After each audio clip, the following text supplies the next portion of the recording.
When billionaire Marcus Blackwood caught his daughter's nanny doing the impossible with his disabled child, everything he believed about family, money, and miracles shattered forever. The marble floors of the Blackwood mansion reflected nothing but emptiness, despite being worth more than most people would earn in 10 lifetimes. Every surface gleamed with expensive polish, every corner adorned with priceless art, yet the house felt as cold as a mausoleum. This was the world where 7-year-old Emma Blackwood spent her days, trapped not just by her wheelchair, but by a father who had given up on her before she'd ever had a chance to try. Marcus Blackwood stood in his corner office on the 42nd floor of Blackwood Enterprises, staring down at the city that bent to his will. At 38, he commanded a business empire worth $12 billion. Every phone call could move markets. Every decision affected thousands of jobs. Every meeting could reshape entire industries. But there was one challenge that all his money, all his power, all his influence couldn't solve: his daughter. The doctors had been clear when Emma was born. Spina bifida, they'd said. Severe spinal cord complications. She would never walk. The prognosis was delivered with the same cold efficiency that Marcus applied to his business deals. But this was one contract he couldn't renegotiate. Emma's mother, Vivian, had tried for the first 3 years. She dragged their daughter to specialist after specialist, therapy session after therapy session, treatment center after treatment center. The medical bills meant nothing to Marcus. He could have funded a dozen hospitals without feeling the dent in his wealth. But watching his wife's hope slowly crumble, seeing her pour endless love into what seemed like an impossible situation, had been more painful than any business failure he'd ever experienced. When Vivian died in a car accident when Emma was 4, something inside Marcus died with her. The official cause was a loss of control on a rain-slicked highway, but Marcus knew the truth. She'd been exhausted from another overnight therapy session with Emma, fighting traffic to get to yet another specialist who would ultimately deliver the same verdict. There was nothing more they could do. From that day forward, Marcus treated his daughter like a beautiful broken ornament.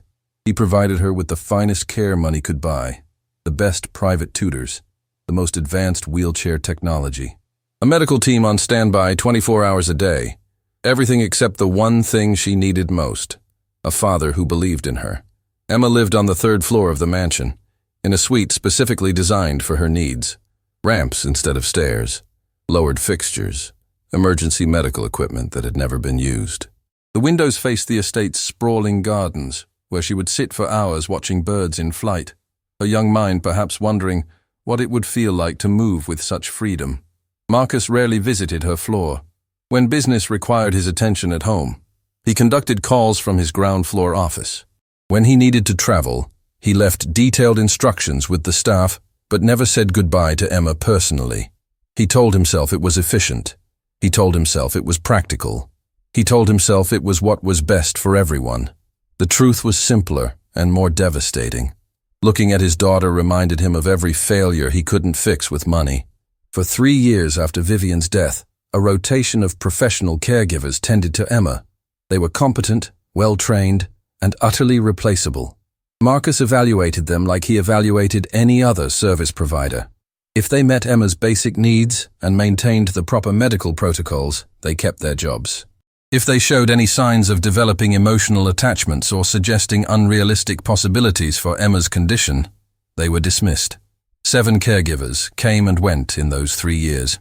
Each one lasted between 4 and 8 months before Marcus found reason to let them go.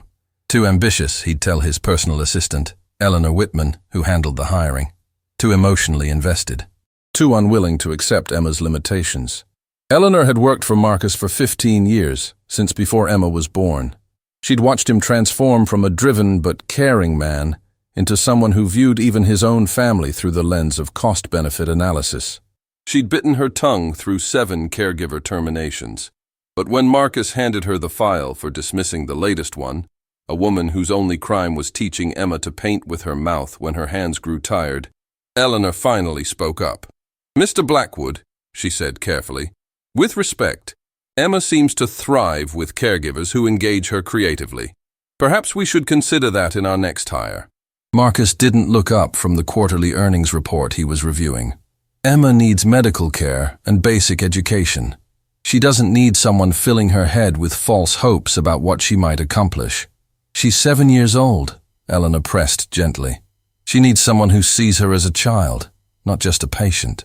She needs someone who understands her condition, Marcus replied coldly. Find me someone practical, someone who won't waste time on impossible dreams. Eleanor nodded, but as she left his office, she made a decision that would change everything. Instead of posting the job through the usual high-end medical staffing agencies, she decided to cast a wider net. She'd find someone practical, as Marcus had demanded, but practical didn't have to mean heartless. The resume that caught Eleanor's attention came from someone with an unusual background. Sarah Chen was 26 years old, with a degree in physical therapy from a state university and 3 years of experience working with special needs children at an underfunded community center. What made her application unique wasn't her credentials. By Blackwood standards, they were modest. What stood out was a handwritten note attached to her formal application. I believe every child has untapped potential, the note read. My job isn't to set limits on what they can achieve. It's to help them discover what they're capable of when someone truly believes in them.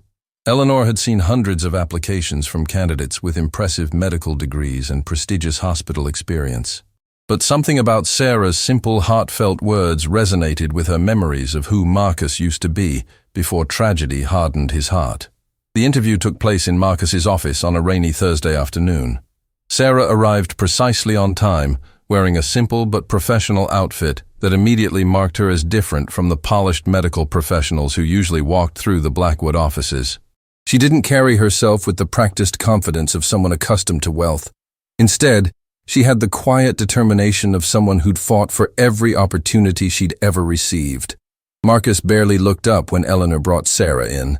He was in the middle of a heated phone call with shareholders about a potential merger. Sarah stood patiently while he argued about stock prices and market projections, but Eleanor noticed her eyes weren't fixed on Marcus. Instead, she was looking at the few family photos scattered around his otherwise sterile office. Pictures of Emma taken before Vivian's death, when genuine smiles still appeared on both parents' faces. When Marcus finally ended his call, he gave Sarah the same cursory attention he'd give any other service provider. Your experience is limited, he said without preamble, flipping through her file. The previous caregivers had advanced degrees from top medical schools. Why should I trust my daughter's care to someone from a community college program? Sarah met his gaze directly. Because I don't see your daughter as a medical condition that needs managing. I see her as a child with unlimited potential who happens to face different challenges than other children. Marcus's expression darkened. Emma has spina bifida. That's not a challenge to overcome with positive thinking. It's a permanent medical reality that requires professional medical management. You're absolutely right about the medical reality, Sarah replied calmly. But that's only part of who Emma is. Children with spina bifida have gone on to become Paralympic athletes, successful artists, accomplished professionals. The medical condition doesn't define the limits of what she can achieve in life. Emma will never walk, Marcus said bluntly. I need someone who understands that and won't fill her head with impossible fantasies. Sarah was quiet for a moment, and Eleanor held her breath, certain that this interview was about to end like all the others. But then Sarah spoke with a conviction that surprised both adults in the room. Mr. Blackwood, I would never make promises about medical outcomes I can't guarantee, but I can promise that I'll help Emma develop every ability she does have to its fullest potential. Whether she walks or doesn't walk is less important than whether she grows up believing she has value and purpose. Marcus stared at her for a long moment. There was something unsettling about this young woman's confidence. It reminded him uncomfortably of Vivian's unwavering belief in their daughter's potential. He'd convinced himself that such optimism was naive and ultimately harmful. Yet something in Sarah's manner suggested this wasn't blind hope, but informed determination. The position pays $60,000 annually, he said finally. Room and board included.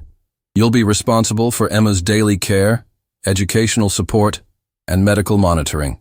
The previous caregiver left detailed protocols that must be followed exactly. I understand the medical requirements, Sarah replied, but I'd like to spend some time getting to know Emma herself before committing to specific daily routines. Every child is different, and what works for one might not work for another. Marcus frowned. The protocols exist for a reason. They've been developed by leading pediatric specialists, and I'm sure they're excellent medical protocols, Sarah said diplomatically. But they were designed for Emma's medical needs. I'd like to also address her developmental, emotional, and social needs. Those require a more personalized approach. Eleanor watched Marcus's jaw tighten. This was usually the point where he'd dismiss a candidate for being too ambitious or unrealistic, but something held him back. Perhaps it was Sarah's combination of respect for medical reality with insistence on individual attention. Perhaps it was simply exhaustion from the hiring process. Fine, he said curtly. 2-week trial period. If Emma's medical metrics remain stable and you demonstrate you can follow the essential protocols, we'll consider a permanent arrangement. Sarah nodded. I'd like to meet Emma before giving you my final answer. The request clearly surprised Marcus. Previous candidates had accepted positions based solely on salary and job description. The idea that someone would want to actually meet his daughter before committing to her care was novel. Eleanor will arrange something, he said dismissively, turning back to his computer screen. She'll also provide you with the medical files and protocol documents. As Eleanor led Sarah out of the office, Marcus found himself staring at the family photos Sarah had noticed earlier. In every picture, Emma was laughing. When had he stopped noticing that? When had he stopped thinking of his daughter as the joyful child in those photos, and started seeing her only as a collection of medical challenges? He pushed the thought away and returned to his emails. Sentiment was a luxury he couldn't afford. Eleanor took Sarah directly to Emma's floor, something previous candidates had never requested. They found Emma in her room, working through a math workbook at her adapted desk. She looked up when they entered, and Sarah was struck immediately by the intelligence and curiosity in the child's dark eyes. Emma, Eleanor said gently, this is Sarah. She might be your new helper. Emma studied Sarah with the careful attention of a child who'd learned to evaluate the adults in her life quickly. She'd been through enough caregivers to recognize the difference between those who genuinely cared about her and those who simply saw her as a job. Hello, Emma, Sarah said, crouching down to meet Emma at eye level. Eleanor told me you're working on mathematics. Is it interesting? Emma nodded slowly. I like numbers. They make sense, not like people. The comment hit Sarah like a physical blow. This 7-year-old had already learned that people were unpredictable, disappointing, likely to leave. Numbers, at least, followed logical rules. People can be confusing, Sarah agreed. But sometimes the best parts of life come from people being surprising in good ways, not just disappointing ways. Emma considered this. The last helper left because Daddy said she was too happy. Sarah felt her heart clench. What kind of environment had this child been raised in where happiness was seen as a professional failing? What made her happy? Sarah asked. She liked when I painted. She said I was good at it. Daddy said that was silly because painting isn't useful for someone like me. The casual cruelty of that statement made Sarah's hands clench into fists. Someone like me. What 7-year-old should have to think of herself as fundamentally different from other children in ways that limited her possibilities? Emma, Sarah said carefully, what do you like to do when no one is telling you what's useful or practical? For the first time, Emma's guarded expression softened. I like to watch the birds outside my window. I like to imagine what it would feel like to fly with them. And I like to make up stories about places I've never been but might visit someday. Sarah smiled. Those sound like wonderful things to like. Would you show me your favorite spot for bird watching? Emma's face lit up with surprise and pleasure. She wheeled over to the large window that dominated one wall of her room. See that big oak tree? There's a family of cardinals that built a nest there. The babies just learned to fly last week. Their first flights were wobbly, but they kept trying until they got better. Sarah joined her at the window, noting how Emma's entire demeanor changed when she talked about something that genuinely interested her. The careful guardedness disappeared, replaced by the natural enthusiasm of a bright, curious child. Learning to fly must be scary at first, Sarah observed. I imagine the baby birds had to trust that their wings would work even before they'd ever used them. Emma nodded thoughtfully. I think about that sometimes, about trusting things you've never tried before. They watched the birds together in comfortable silence. Eleanor, standing quietly in the doorway, felt tears prick her eyes. She couldn't remember the last time she'd seen Emma look so relaxed and engaged with an adult. Sarah, Emma said eventually, if you become my helper, Will you watch the birds with me sometimes? I would love to watch birds with you, Sarah replied. And maybe we could read about different types of birds and learn about the places they migrate to. Would you like that? Emma's smile was radiant. Yes, I want to learn about everywhere the birds go. As they left Emma's floor, Eleanor could barely contain her excitement. She hasn't smiled like that in months, she told Sarah. Most candidates spend 5 minutes with her, ask about her medical needs and leave. You actually talk to her like she was a person with interests and dreams. Sarah looked puzzled. She is a person with interests and dreams. Why would I treat her as anything else? Because most people see the wheelchair first and Emma second, Eleanor said sadly. Even the medical professionals. They mean well, but they focus so much on what she can't do that they forget to ask about what she wants to do. Sarah was quiet for a moment. Eleanor, can I ask you something? What was Emma like before her mother died? Eleanor's expression grew wistful. Completely different. Vivian brought out a spark in that child that was incredible to watch. Emma was younger then, but she was fearless. Always laughing, always curious, always asking questions about everything. Vivian encouraged all of it. And after Vivian died, Marcus shut down. He couldn't bear to watch Emma struggle, so he stopped watching altogether. The spark is still there, but it's been buried under years of people telling her what she can't do instead of helping her discover what she can do. Sarah nodded slowly. I'll take the position, but I need you to know that I plan to help Emma rediscover that spark. Marcus might not like the changes that come with that. Eleanor smiled. Honestly, I'm hoping he won't like it. Maybe it will remind him of who he used to be. Sarah moved into the Blackwood mansion on a Sunday morning. Her belongings fit into 2 suitcases and a small box of books, a stark contrast to the opulent excess that surrounded her new living space. Her room was located on the same floor as Emma's, connected by a small hallway. It was larger than her previous apartment and decorated with expensive furniture she'd never have been able to afford, but it felt sterile and impersonal. The first few days were dedicated to learning Emma's established routines. Physical therapy sessions 3 times a week. Educational tutoring for 2 hours every morning, medical checkups twice weekly, structured meal times, scheduled rest periods. The previous caregiver had left detailed logs tracking every aspect of Emma's daily activities, from medication timing to bathroom schedules. Sarah followed the protocols exactly, but she also began to notice things that hadn't been documented in any medical file. Emma's left leg showed more muscle tone than her right. When she was excited or focused, she unconsciously shifted her weight in ways that suggested some sensory connection to her lower extremities.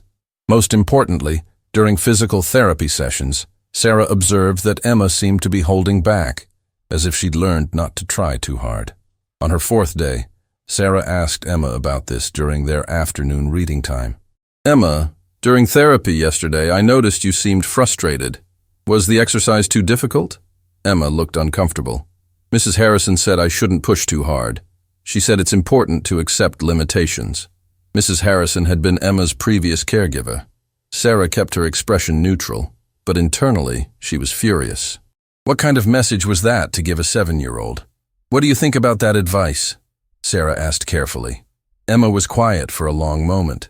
I think sometimes I feel things in my legs that Mrs. Harrison said were impossible. But when I told her, she said I was imagining it because I wanted it too much. Sarah's heart raced. What kind of things do you feel? Sometimes tingling. Sometimes like my muscles want to move. But Mrs. Harrison said phantom sensations are common and I shouldn't pay attention to them. Sarah nodded thoughtfully. Phantom sensations were indeed common in spinal cord injuries, but so were varying degrees of preserved function that didn't always show up in initial medical assessments. The human nervous system was incredibly complex, and recovery could continue for years after an injury, especially in young children whose nervous systems were still developing. Emma, would you be interested in doing some different kinds of exercises? Not instead of your regular therapy, but in addition to it? Emma's eyes brightened with interest. What kind of exercises? Well, we could explore some gentle movement activities that might help you understand what your body can and can't do right now. Nothing that would replace your medical therapy, but maybe some things that are more like games than medicine. Over the following weeks, Sarah began incorporating what she privately thought of as exploration sessions into Emma's daily routine. They started with simple breathing exercises designed to help Emma develop awareness of her entire body. Then gentle stretching activities that encouraged Emma to focus on whatever sensations she could feel. Most importantly, Sarah encouraged Emma to trust her own perceptions. When Emma mentioned feeling tingling or pressure or any sensation in her legs, Sarah listened without judgment and suggested ways to explore those feelings further. The changes in Emma were gradual but unmistakable. She became more animated during their sessions, more willing to experiment with movement, more confident in describing what she experienced. She still used her wheelchair for all daily activities, but during their private exploration time, Sarah helped her practice transferring to floor mats, where she could experiment with different positions and movements. 3 weeks into Sarah's employment, Eleanor noticed the changes during her weekly check-in with Emma. "You seem different lately," Eleanor observed. "Happier, more energetic." Emma glowed with pride. "Sarah and I are doing special exercises. She says my body might be able to do more things than the doctors thought." Eleanor felt a mixture of excitement and concern. Marcus had been clear about not raising false hopes about Emma's condition, but the child sitting in front of her was more vibrant and engaged than she'd been in years. "What kind of exercises?" Eleanor asked. Emma's enthusiasm bubbled over as she described the breathing work, the gentle stretching, the balance games that Sarah had introduced. None of it sounded dangerous or medically inappropriate, but Eleanor knew Marcus would be concerned about any deviation from established protocols. "Emma, does your father know about these new exercises?" Emma's expression grew guarded. "Sarah said we should focus on the exercises first and talk to Daddy about them later, when we have more information about what works." Eleanor nodded, but made a mental note to speak with Sarah privately. She understood the desire to avoid Marcus's skepticism, but keeping significant changes in Emma's care secret from her father was dangerous territory. That evening, Eleanor found Sarah in the mansion's library, reading research articles about pediatric spinal cord injuries. "Sarah, I need to talk to you about something." Sarah looked up from her reading. "Is everything okay?" "Emma mentioned that you've been doing new exercises with her. Exercises that aren't part of her standard therapy protocol." Sarah closed the journal she'd been reading. "That's correct. I've been helping her explore gentle movement activities that complement her regular medical therapy. Marcus specifically said that existing protocols should be followed exactly," Eleanor said carefully. "He's very concerned about anyone raising false hopes about Emma's condition." Sarah was quiet for a moment, choosing her words carefully. "Eleanor, I would never suggest that Emma will recover abilities that are truly impossible. But I've observed some things during our sessions that suggest she may have more preserved function than her current medical assessments indicate." "What kind of things?" "Sensory responses that suggest partial nerve function, muscle tone variations that indicate some voluntary control, small movements that appear to be intentional rather than reflexive." Eleanor felt her pulse quicken.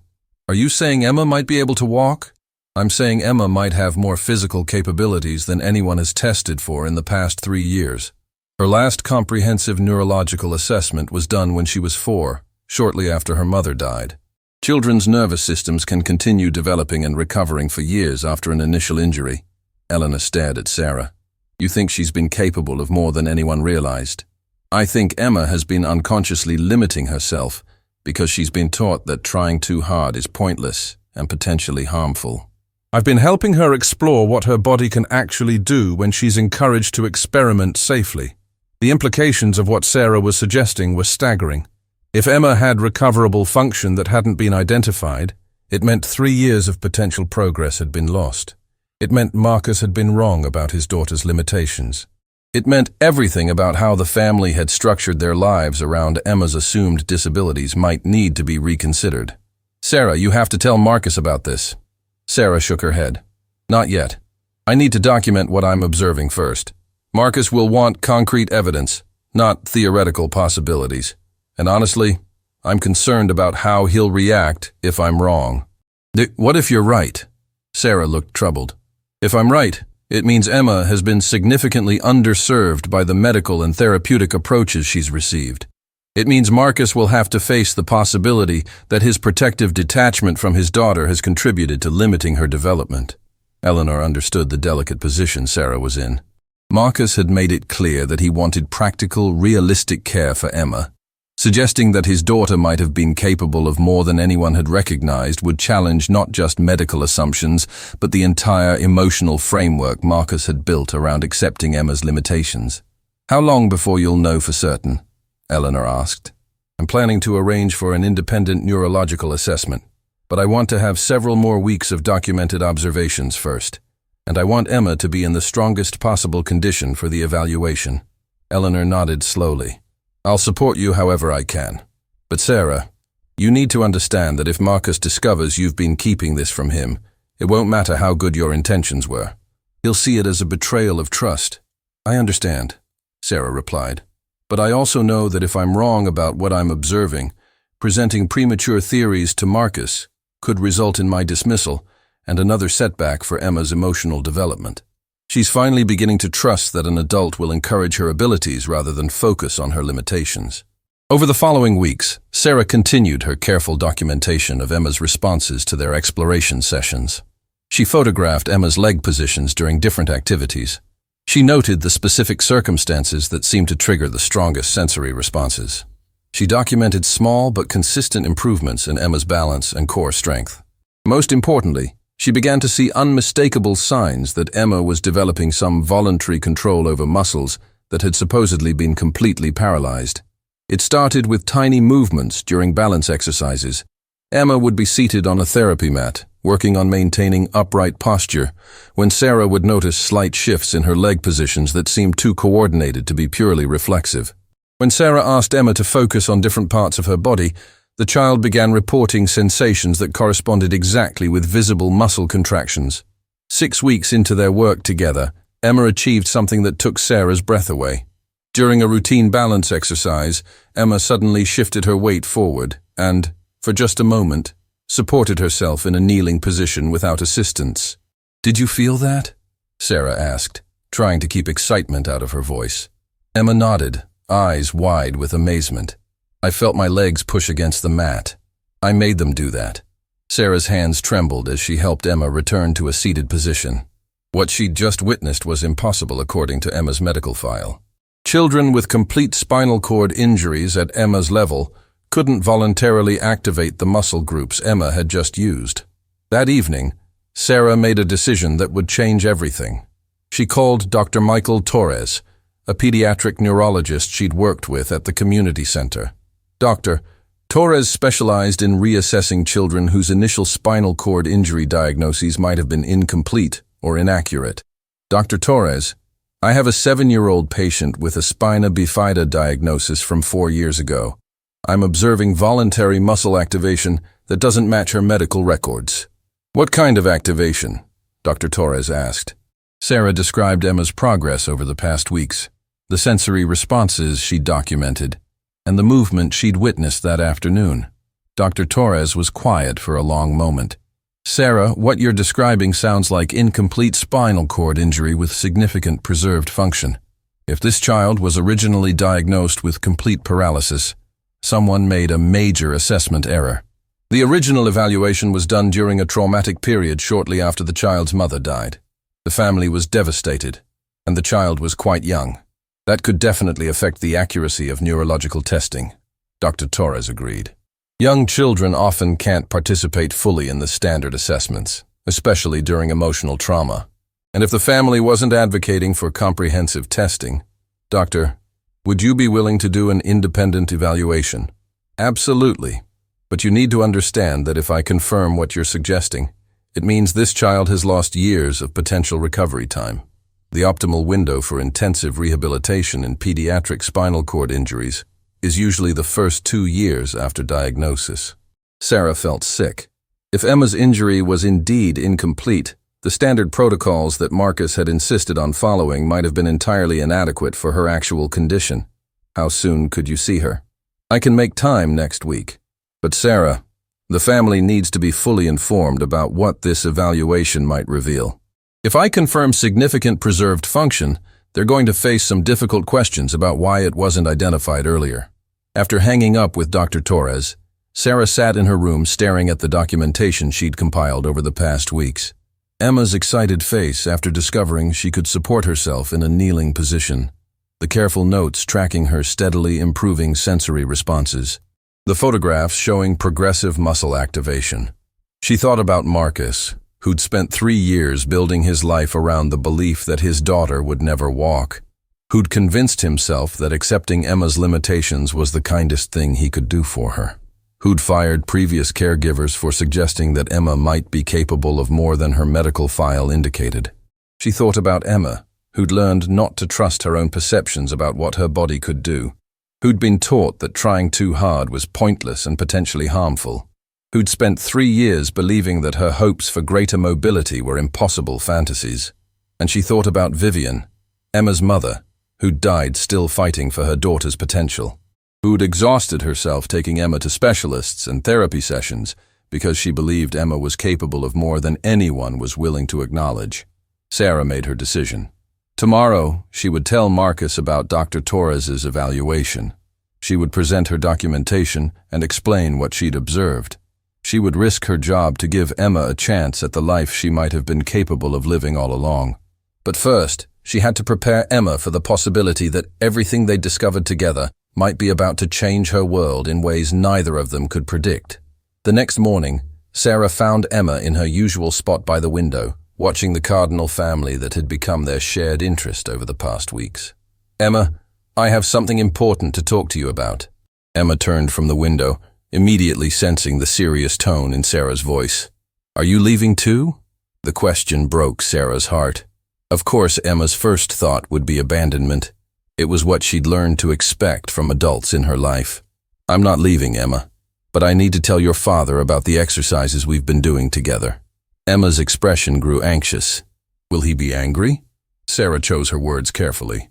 "He might be surprised, and he might have questions about why we kept it between us for so long.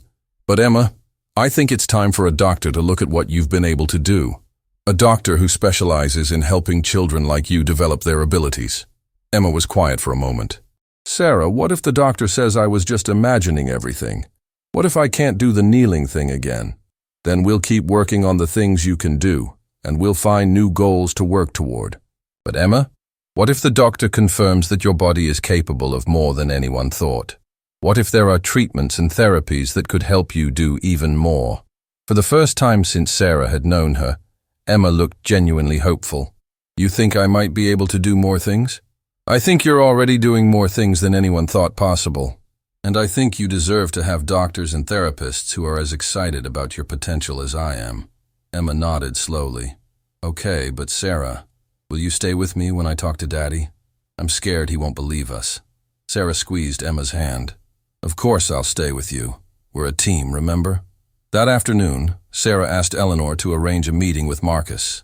She didn't explain the purpose over the phone, only that it concerned Emma's care and needed to be addressed urgently. Marcus agreed to meet in his home office at 5 o'clock, after his regular business day ended. When Sarah and Eleanor arrived, he was finishing a conference call about international shipping contracts. His tone was brisk and impatient. Eleanor said this was urgent. "Is there a medical emergency?" Sarah shook her head. "Mr. Blackwood, I need to discuss Emma's progress with you. There have been some developments in her physical therapy that I think you should be aware of." Marcus's expression immediately grew guarded. "What kind of developments?" Sarah opened the folder she'd brought with her. "Over the past 6 weeks, I've been documenting responses to some supplementary movement exercises I've been doing with Emma. I've observed significant sensory and motor responses that suggest she may have more preserved neurological function than her current medical assessments indicate." Marcus stared at her. "Excuse me? Mr. Blackwood, I believe Emma may have been misdiagnosed. The symptoms I've documented suggest incomplete spinal cord injury, rather than the complete paralysis indicated in her medical file." The silence that followed was deafening. Marcus's face went through a series of expressions: confusion, disbelief, anger, and something that looked like fear. "That's impossible," he said finally. "Emma has been evaluated by the best pediatric neurologists in the country. Are you suggesting they all missed something?" Sarah met his gaze steadily. "I'm suggesting that traumatic circumstances during Emma's initial evaluation, combined with her young age at the time, may have resulted in incomplete or inaccurate testing." Marcus stood up abruptly, beginning to pace behind his desk. This is exactly what I was afraid of. Another caregiver who can't accept reality and wants to give my daughter false hope. Mr. Blackwood, I'm not giving Emma false hope. I'm documenting real, observable responses to physical stimuli. Yesterday, she supported herself in a kneeling position using voluntary muscle control. Marcus stopped pacing. What did you just say? Sarah opened her folder and pulled out a photograph. Emma activated her hip flexors and quadriceps muscles to maintain balance in a kneeling position for approximately 15 seconds. This would be impossible with the complete L1-L2 spinal cord transection indicated in her medical file. Marcus stared at the photograph. In it, Emma was kneeling on a therapy mat, her face bright with concentration and achievement. Her legs were clearly supporting her weight, her posture indicating active muscle engagement rather than passive positioning. When was this taken? Marcus asked quietly. Yesterday afternoon, but it wasn't an isolated incident. I have 6 weeks of documentation showing progressive improvement in Emma's voluntary motor control and sensory response. Sarah spread additional photographs and assessment notes across Marcus's desk. Each one showed Emma in different positions, demonstrating movements that contradicted her supposed medical limitations. Marcus studied the documentation in silence. Eleanor watched his face carefully, seeing him struggle with implications that challenged everything he'd believed about his daughter for the past 3 years. If this is real, Marcus said slowly, if Emma really has been capable of these movements, why didn't anyone discover it before? Sarah had been dreading this question, but she answered honestly, because Emma was discouraged from attempting movements that were assumed to be impossible. She learned not to report sensations that medical professionals told her were imaginary. And because comprehensive neurological reassessment wasn't considered necessary, since her initial diagnosis was accepted as definitive. The full meaning of Sarah's words hit Marcus like a physical blow. His daughter had spent 3 years being told not to try, not to hope, not to trust her own perceptions about her body's capabilities, and he had been the primary enforcer of those limitations. You're saying Emma has been capable of voluntary movement this entire time? I'm saying Emma appears to have significant preserved neurological function that hasn't been properly assessed or addressed therapeutically. Marcus sank into his chair, staring at the photographs of his daughter achieving movements he'd been told were impossible. If you're right, if Emma's injury was incomplete, what does that mean for her future? Sarah leaned forward. It means she needs immediate evaluation by a specialist in incomplete spinal cord injury. It means intensive physical therapy focused on maximizing recovered function, rather than just maintaining current abilities. And it means Emma's prognosis could be dramatically different from what you've been led to believe. How different? Sarah chose her words carefully. I can't make specific predictions about her ultimate potential. But children with incomplete spinal cord injuries, especially when intensive rehabilitation begins early, can often recover significant functional mobility. Some achieve independent walking with assistive devices. Some recover completely. Marcus felt the room spinning around him. For 3 years, he'd organized his entire life around the belief that Emma would never walk. He'd made peace with her limitations. He'd convinced himself that accepting her condition was the loving thing to do. And now this young woman was suggesting that his acceptance might have been the very thing that limited his daughter's recovery. I want her evaluated immediately, he said. Who do we need to see? Sarah pulled out Dr. Torres's contact information. Dr. Michael Torres is a pediatric neurologist who specializes in reassessing children with spinal cord injuries. He's agreed to see Emma next week if you approve. Marcus looked at the business card, then back at the photographs of Emma kneeling unsupported. Will Emma be able to handle another medical evaluation? She's been through so many disappointments. Emma is excited about the possibility of working with doctors who are interested in what she can do rather than focusing on what she can't do, Sarah replied. But Mr. Blackwood, there's something else you need to understand. If Dr. Torres confirms what I suspect, Emma is going to need intensive therapy and possibly surgical interventions to maximize her recovery potential. That means major changes to her daily routine, her living environment, and your family's lifestyle. Marcus nodded slowly. Whatever she needs. Cost is no object. It's not about cost, Sarah said gently.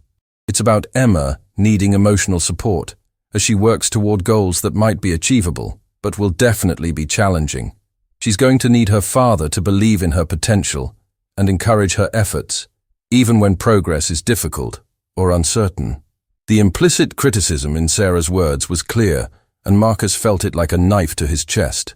He'd spent 3 years protecting himself from the pain of hoping for his daughter's recovery by convincing himself that such hope was unrealistic and harmful. In doing so, he'd abdicated his role as Emma's advocate and champion. "Sarah," Marcus said quietly, "I owe you an apology. And I owe Emma much more than that." Eleanor felt tears in her eyes as she watched Marcus confront the reality of how his emotional withdrawal had affected his daughter. This was the man she remembered from before Vivian's death, someone who was willing to acknowledge mistakes and fight for his family. "Mr. Blackwood," Sarah said, "the most important thing now is moving forward. Emma needs to know that her father supports her efforts to develop her capabilities, whatever they turn out to be." Marcus nodded. "I want to be there when you tell her about the evaluation. And Sarah, I want to be more involved in her therapy going forward. I've been absent from my daughter's life for too long." That evening, Marcus accompanied Sarah to Emma's room. It was the first time he'd spent more than a few minutes on his daughter's floor since Sarah had been hired. Emma was at her desk, working on a drawing of the Cardinal family they'd been watching. "Daddy!" Emma's surprise and delight at seeing her father were heartbreaking. "Look what I drew. Sarah and I have been watching these birds, and I wanted to show you how the babies learn to fly." Marcus studied the drawing, noting the careful detail and artistic skill his daughter had developed. When had she become such a talented artist? How much of her growth and development had he missed by staying away? "It's beautiful, Emma. Sarah told me you two have been doing special exercises together." Emma looked nervously between her father and Sarah. "Are you angry that we didn't tell you?" Marcus knelt down beside Emma's wheelchair, bringing himself to her eye level. "I'm not angry, sweetheart. I'm proud. Sarah showed me some pictures of the exercises you've been doing. You've accomplished amazing things." Emma's face lit up. "I can kneel by myself now, and I can feel my legs when I concentrate really hard." "Sarah thinks a special doctor might be able to help you learn to do even more things," Marcus said carefully. "Would you like to meet with a doctor who specializes in helping children with spinal cord injuries develop their abilities?" Emma's response was immediate and enthusiastic. "Yes. Will you come with me, Daddy?" Marcus felt his throat tighten with emotion. "Of course I'll come with you. We're going to figure this out together, okay?" The evaluation with Dr. Torres took place the following week at his specialized clinic. Marcus, Sarah, and Emma arrived early, all of them nervous for different reasons. Emma was excited but anxious about what the tests might reveal. Sarah was confident in her observations but concerned about the emotional impact on the family if her theories were confirmed. Marcus was struggling with a mixture of hope and guilt that threatened to overwhelm him. Dr. Torres's clinic was unlike the sterile medical environments Emma had experienced in the past. The walls were covered with photographs of children engaged in various physical activities, swimming, playing adaptive sports, walking with assistive devices. The message was clear. This was a place focused on possibilities rather than limitations. Dr. Torres himself was a warm, energetic man who immediately put Emma at ease. "Emma, I understand you've been working with Sarah on some interesting exercises. I'd love to hear about what you've discovered." Emma's enthusiasm was infectious as she described the sensations she'd been experiencing and the movements she'd achieved. Dr. Torres listened carefully, asking specific questions about timing, frequency, and the circumstances that triggered her strongest responses. "Emma, I'm going to do some tests to understand exactly how your nervous system is working. Some of them might feel a little strange, but none of them will hurt. Is that okay?" The evaluation took 3 hours. Dr. Torres used advanced neurological testing equipment that hadn't been available during Emma's original assessment 4 years earlier. He tested sensory responses throughout Emma's lower extremities, evaluated muscle activation patterns, and assessed her spinal reflexes. Most importantly, he encouraged Emma to attempt movements that previous doctors had told her were impossible. "Emma, I want you to concentrate on your right leg and try to lift your knee toward your chest," Dr. Torres instructed. "Don't worry if nothing happens. Just focus on the intention to move." Emma closed her eyes and concentrated with fierce determination. For a moment, nothing happened. Then, slowly but unmistakably, her right knee began to rise. The room went silent. Marcus gripped the arms of his chair, hardly daring to breathe. Sarah felt vindicated, but also heartbroken for all the time that had been lost. Emma opened her eyes and gasped when she saw her elevated leg. "I did that. I made my leg move." Dr. Torres smiled broadly. "You absolutely did. Emma, your spinal cord injury is incomplete. You have significant preserved motor and sensory function that can be developed with appropriate therapy." Marcus felt the world tilt around him. "Doctor, what exactly does that mean for Emma's future?" Dr. Torres turned to face the family. "It means Emma has the potential to recover substantial mobility function.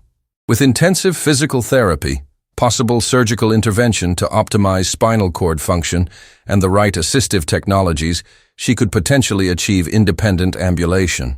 "Independent ambulation?" Marcus repeated. "Walking, Mr. Blackwood. With proper rehabilitation, Emma has a realistic chance of learning to walk." The silence that followed was profound. Emma stared at Dr. Torres with wonder and disbelief. Sarah felt tears of joy and relief streaming down her face. Marcus looked like he'd been struck by lightning. "Doctor," Marcus said finally, "how is it possible that this wasn't discovered before?" Dr. Torres's expression grew serious. "Incomplete spinal cord injuries can be difficult to diagnose accurately in very young children, especially during periods of emotional trauma. The testing methods available 4 years ago were less sophisticated than what we have now, and frankly, if Emma wasn't encouraged to attempt voluntary movements, preserved function could easily be overlooked." Marcus understood the implication. Emma's incomplete injury had been misdiagnosed as complete paralysis, and 3 years of rehabilitation focused on managing limitations rather than developing abilities had followed. "What happens now?" Marcus asked. "Now, Emma begins intensive rehabilitation therapy, specifically designed for incomplete spinal cord injury recovery. She'll work with a team of specialists including physical therapists, occupational therapists, and possibly neurosurgeons. The process will be challenging and require significant commitment from the entire family." Dr. Torres turned to Emma. "Emma, recovering the ability to walk will require a lot of hard work.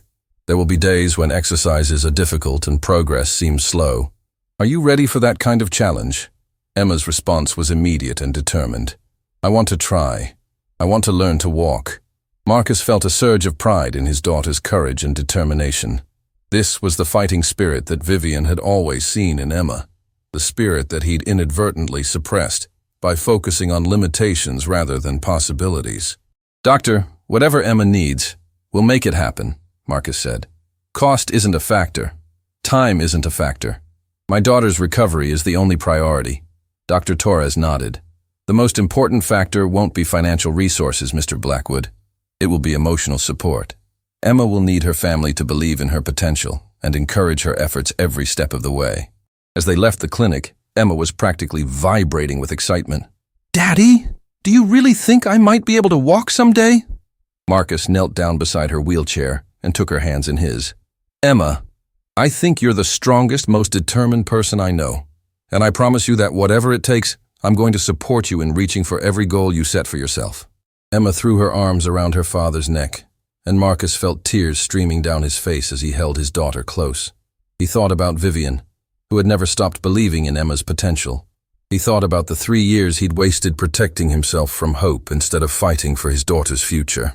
Most of all, he thought about Sarah, who had risked her job to give Emma a chance at the life she deserved. The transformation in the Blackwood family began immediately. Marcus canceled unnecessary business trips to be present for Emma's therapy sessions.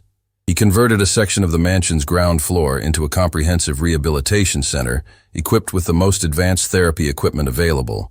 Most importantly, he began spending time with Emma, not as a distant father managing her medical care, but as an engaged parent learning about her interests, dreams, and daily experiences.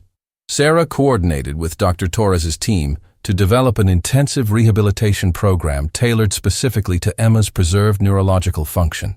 The program included daily physical therapy sessions, occupational therapy to develop fine motor skills, aquatic therapy to build strength and endurance, and psychological counseling to help Emma process the emotional impact of discovering her true potential.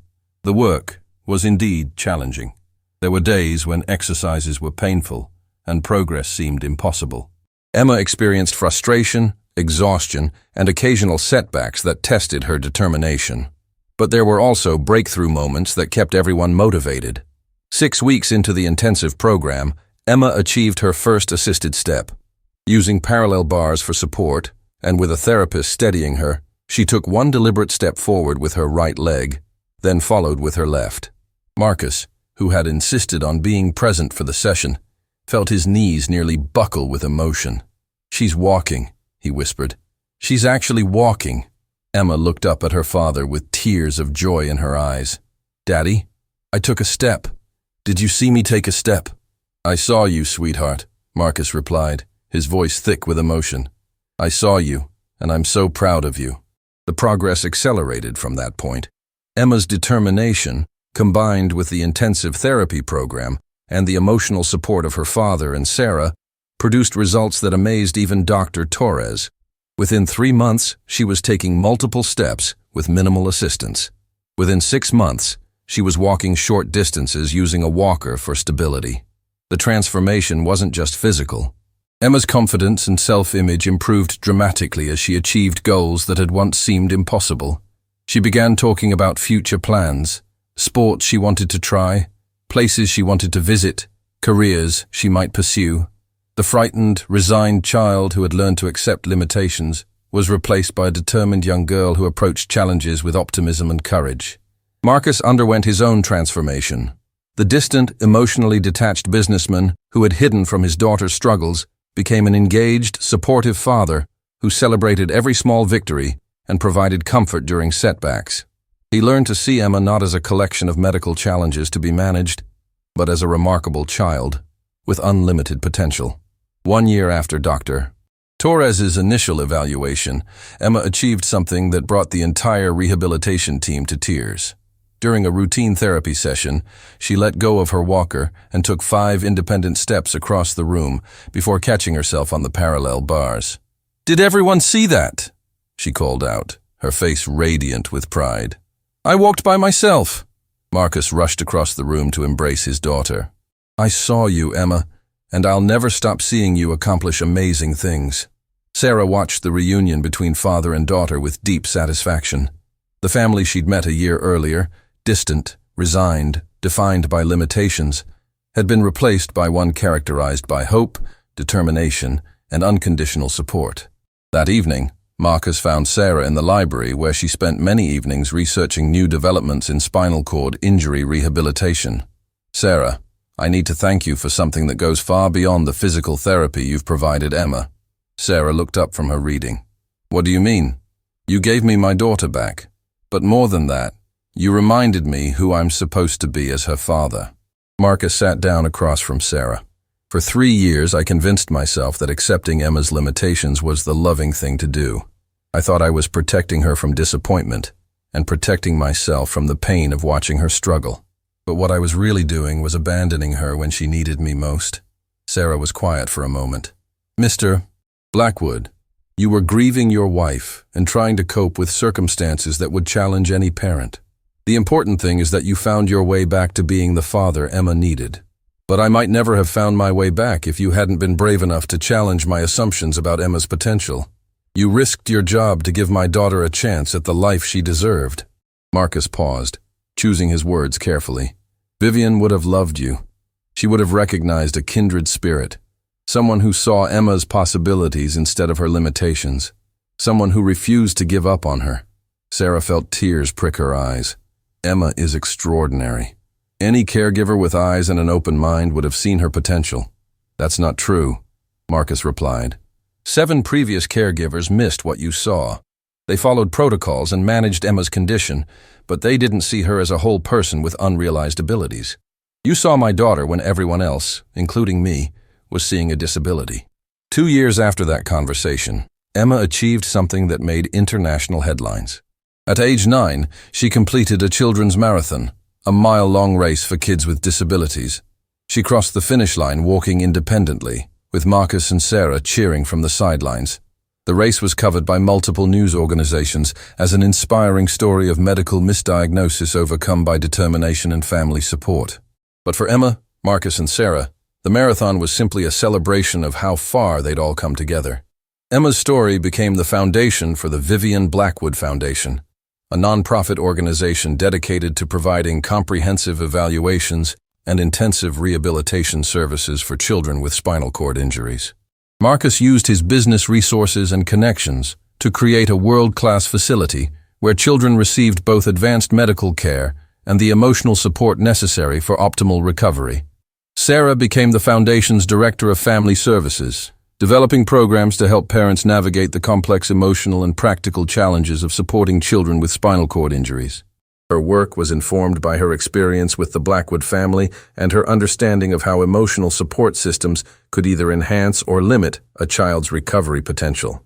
Dr. Torres joined the foundation as its chief medical officer, bringing his expertise in incomplete spinal cord injury assessment and rehabilitation. Together with Marcus and Sarah, he created protocols for early and accurate diagnosis of spinal cord injuries in children, preventing the kind of misdiagnosis that had cost Emma 3 years of recovery time. Emma, now a confident and capable young girl who walked independently and participated in adaptive sports, became the foundation's unofficial ambassador. She spoke at medical conferences about the importance of encouraging children to explore their physical potential rather than accepting limitations without thorough evaluation. On the 5th anniversary of Dr. Torres's initial evaluation, the Blackwood family gathered at Vivian's gravesite to share their gratitude with the woman whose love and determination had laid the foundation for Emma's recovery. "Mom," Emma said, placing flowers on her mother's headstone, "I wanted you to know that I can walk now. It took a long time and it was really hard work, but I never gave up. Daddy says you would be proud of me." Marcus placed his hand on Emma's shoulder. "Your mother always knew you were capable of extraordinary things, sweetheart. She never stopped believing in your potential, even when everyone else, including me, lost hope." Sarah stood quietly beside them, thinking about the remarkable journey that had brought this family from resignation and distance to hope and connection. Emma's recovery was miraculous, but the real miracle was watching Marcus rediscover his role as a loving, supportive father. As they walked back to the car, Emma skipping ahead with the energy and confidence of any typical child, Marcus turned to Sarah. "Do you ever think about what would have happened if Eleanor hadn't hired you? If Emma had been assigned another caregiver who followed protocols without questioning whether they were appropriate?" Sarah considered the question. "I think about it all the time.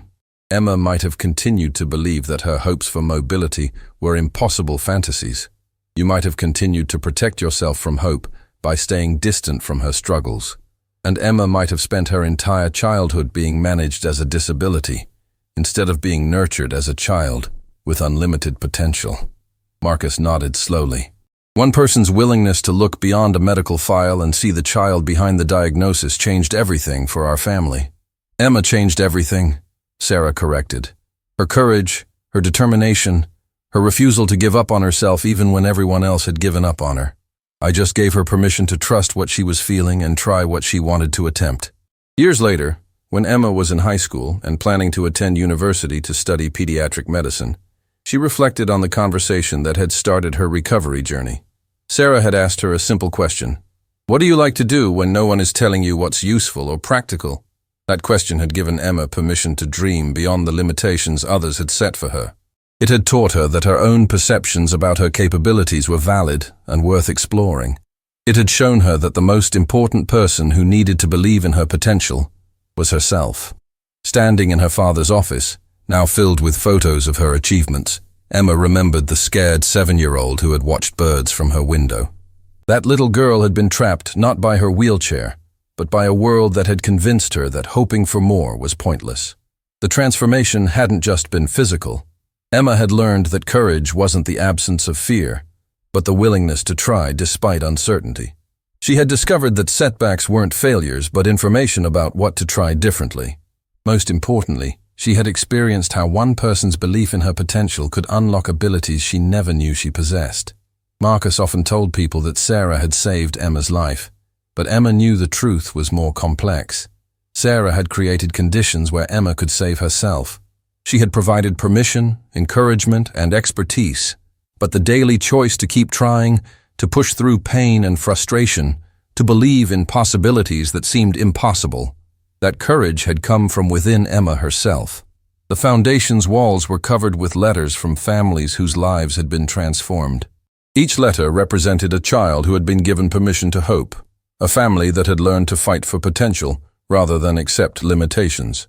Emma's story became a case study taught in medical schools about comprehensive neurological evaluation and the dangers of accepting initial diagnoses without reassessment. Her foundation helped hundreds of children receive accurate diagnoses and appropriate rehabilitation. Her family's journey from despair to hope inspired countless families facing similar challenges. During her graduation speech as valedictorian, Emma spoke about the moment when everything changed. "My recovery began," she told the audience. "Not when I took my first step, but when someone looked at me and saw possibility instead of limitation. When someone asked me what I wanted to do instead of telling me what I couldn't do. When someone believed my dreams were worth pursuing instead of dismissing them as impossible." The audience gave her a standing ovation, but Emma's eyes were fixed on two people in the front row. Marcus, whose journey from distant father to devoted advocate had been as remarkable as her own recovery, and Sarah, whose courage to challenge assumptions had given Emma permission to challenge them herself. Later that evening, at the celebration dinner, Marcus raised a toast. "To Sarah," he said, his voice thick with emotion, "who taught us that miracles happen through the daily choice to believe in what others consider impossible." But for Emma herself, the most important lesson was simpler, that love expressed through belief in someone's potential could overcome any limitation, any obstacle, any challenge. Marcus had learned to be the father Emma needed. Sarah had learned that advocating for a child's potential sometimes required challenging medical authority and family dynamics. Emma had learned that her dreams were not fantasies, but goals worth working toward. And Vivian's legacy lived on in every child who benefited from the foundation that bore her name, a testament to a mother's love that had ultimately transformed not just her own family, but countless others. The mansion where Emma had once spent her days watching birds and imagining dreams had become a place of hope, healing, and possibility. The wheelchair that had once defined her limitations now sat in the foundation's lobby as a symbol of challenges overcome through love, persistence, and the courage to question assumptions about human potential. Emma's journey from a resigned child to a confident young woman pursuing dreams of helping other children taught everyone that miracles happen through the daily choice to believe in possibilities others consider impossible. That was her lasting gift. In the end, the story of Marcus, Emma, and Sarah proved that families are healed through the transformative power of unconditional love and unwavering belief in each other's potential.